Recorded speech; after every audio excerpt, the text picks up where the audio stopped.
Hogy miért a Gravity Gun? Nem csak azért, mert imádom a Half-Life 2-t, hanem mert páros lábbal rúgta be egy játékipari paradigmaváltás ajtaját.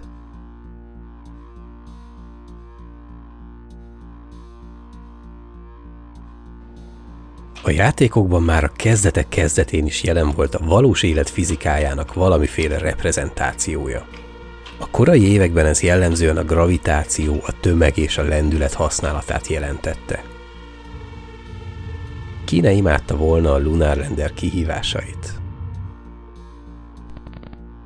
Felemelő érzés volt a haverod tankját megsemmisíteni. A számítási kapacitás növekedésével egyre több faktor jöhetett szóba, mint például a szél. A 3D-s játékokban viszont a plusz dimenzió rengeteg plusz megoldandó feladatot állított a fejlesztők elé. A virtuális tér tárgyai a külső behatásokra egyáltalán nem reagáltak, vagy csak erősen limitált keretek között tették azt. Különösen igaz volt ez a halálanimációkra. Néha a testek csak összezuhantak és a földre ragadtak, néha pedig elképesztő effektek közepette próbálták meg imitálni a lendület megmaradás törvényét. Azonban egészen a 2000-es évekig kellett várnunk az igazi áttörésre. Ekkoriban egy egészen bizarr fejezete is volt a PC gamingnek, a fizikai gyorsítókártyák. A korábban Novodex, majd később Ajaia cég a grafikus gyorsítókhoz hasonlóan olyan bővítőkártyákat dobott a piacra, amikkel a játékok fizikája, a részecske szimulációja addig nem látott szintekre emelhető. Valamennyire logikus lehetett a gondolat, hogy a grafikus gyorsítók piacának eszméletlen sikerét megismételjék egy újabb hardverrel, a valóság azonban keményen visszaütött. A fizikai gyorsítókártyák sosem lettek a gaming kultúra alapkellékei.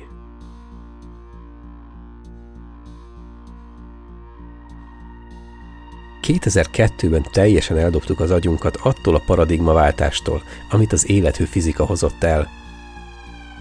Ebben az évben én az Unreal Tournament 2003-ban találkoztam először a ragdoll fizikával. Akkori szemmel elképesztően élethűen viselkedő karaktereket kaptunk, és végre elszakadtunk az előre animált haláloktól is.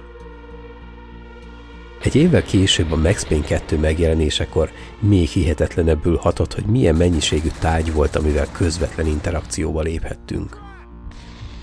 A pályákon heverő tárgyak szanaszét röpködtek, miközben a rossz fiúkat írtottuk.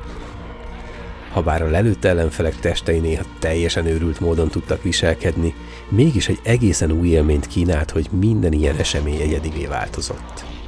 Erre pedig erősen rájátszottak a pályatervezők is. Azonban mindez csak az immerziót tudta növelni, de valós hatással nem voltak a játékmenetre. 2004-ben viszont megjelent a Half-Life 2. Már az egy évvel korábbi E3 demo után is csak az álunkat keresgéltük, mert olyan interaktív világgal kápráztattak el minket, amilyet azelőtt sose láttunk. Változó pályaelemek, különböző sűrűségű és tömegű tárgyak, amik ettől függően lebegtek a vízen vagy alámerültek.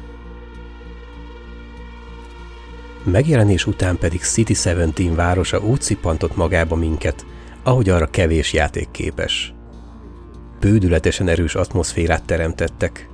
Már a játék legelején a világépítés egyik fontos elemévé vált a dobd a dobozt a kukába jelenet, ami előrevetítette a fizika fontosságát a történetmesélésben.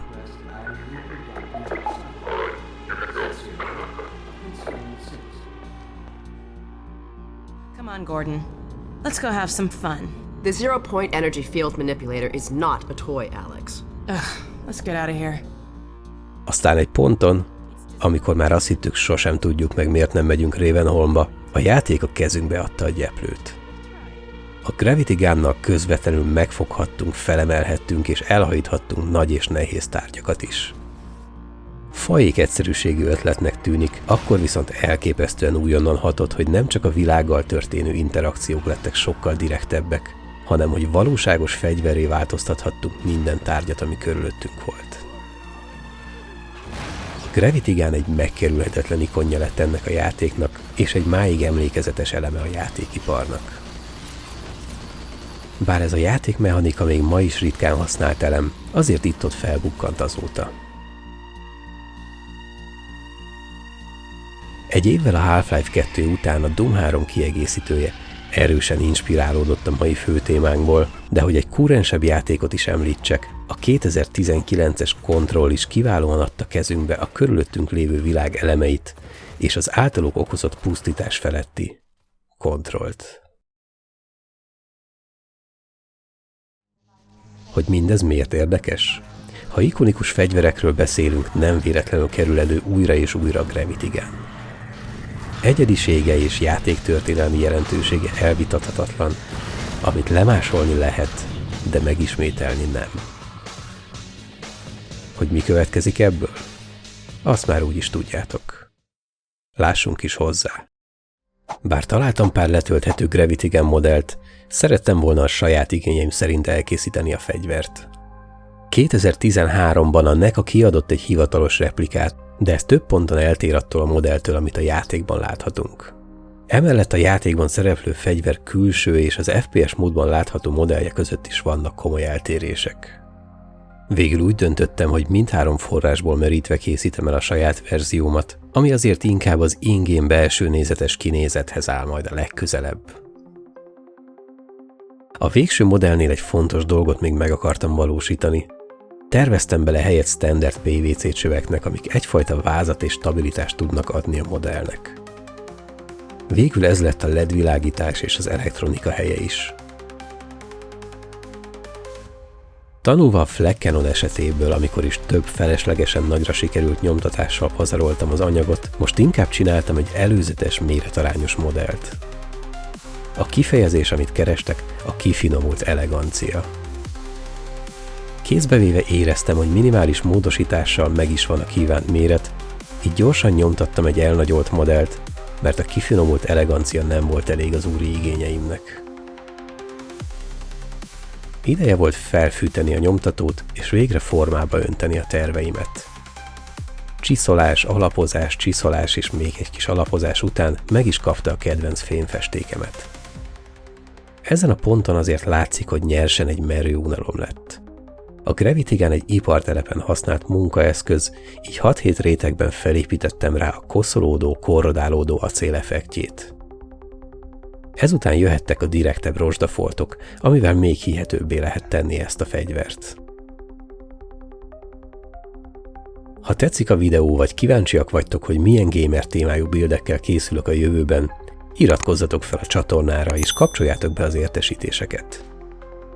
Ha van olyan fegyver, amit igazán szeretnétek látni itt a csatornán, mindenképpen írjátok meg kommentben, minden egyes javaslatot felírok a listámba. Kivéve a posztalos macskát.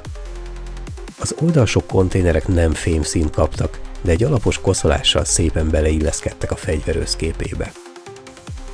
A baloldali markolathoz egy BMX kormányt vásároltam, ami tökéletesen passzolt az eredeti dizájnhoz. A másik markolat, ami igazán a fegyver súlyát tartja, egy M8-as csavarral lett rögzítve a törzsbe. Ez megadta neki a kellő tartást és stabilitást. Helyükre kerültek az oldalsó konténereket tartó elemek is, de mielőtt mindent véglegesen beragasztottam volna, ideje volt kipróbálni a világítást. Pár apró forrasztás és hibajavítás után végre feltehettem az oldalsó kis boxot, ahol eddig egy LED szalag lógott ki a törzsből. Ezzel a főelem elkészült, és ideje volt rátérni a xenkristályra. A legtöbb replika, amivel találkoztam, egyszínű narancsárga kristályt használ, de az in-game modellben egy koszosabb darab látható. Bár ekkor még nem tudtam, hogy fogom ezt szépen megcsinálni, én ezzel a verzióval akartam látni a kész fegyvert. Első nekifutásra egy igazán kiábrándító eredmény született. Hagytam érlelődni a gondolatot egy pár napig, mire kitaláltam, hogy milyen technikával valósítsam meg a játékban látottakat. Ez a verzió már végre sokkal közelebb állt ahhoz, amit látni akartam. A mozgatható manipulátorkarokat csak részben nyomtattam, de az apróbb részleteket jobbnak láttam, ha kézzel készítem el. Utolsó mozzanat a kis mérőóra elkészítése volt. Ebben végül a fegyverhez használt festékes flakon kupakja és egy piros energiaitalos doboz volt a segítségemre. Nincs is más hátra. Irány Ravenholm.